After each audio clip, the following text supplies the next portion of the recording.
30 minutes avant l'ouverture des portes, les spectateurs, tout âge confondu, faisaient déjà la queue. Avec envie, ils vont vivre une expérience unique. Yeux bandés, des textes fantastiques vont être lus. Chaque spectateur venait pour découvrir et mieux comprendre l'autre. J'adore lire, j'adore la littérature. Et deuxièmement, je fais partie d'un club de randonneurs.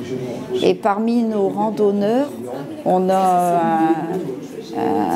un copain qui est en train de devenir aveugle. Pour le soutenir, pour essayer de comprendre ce qu'il éprouve.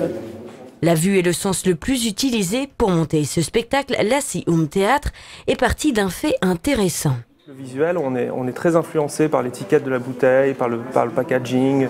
Est-ce que l'étiquette a un joli design, est-ce qu'elle est élégante, etc. Et ça va complètement conditionner notre manière de goûter le vin. Et donc il dit que pour mieux apprécier un vin, pour élargir notre esprit, il vaut mieux cacher les bouteilles. Donc il met des espèces de chaussettes en tissu noir sur toutes ces bouteilles et on déguste à l'aveugle.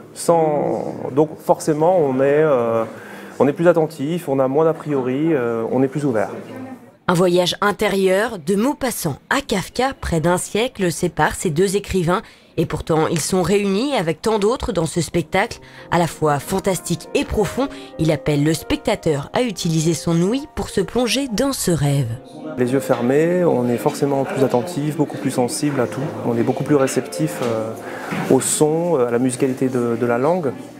À la musique aussi, parce que je suis systématiquement accompagné d'un musicien. C'est des histoires sombres, des histoires qui touchent à des fondements, quelque chose de très archaïque, des peurs, des questions de revenants, des questions de mort. C'est fantastique.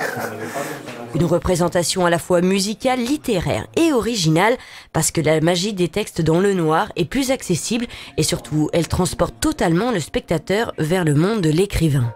Quelle heure était-il quand je repassais sous l'arc de triomphe, je ne sais pas.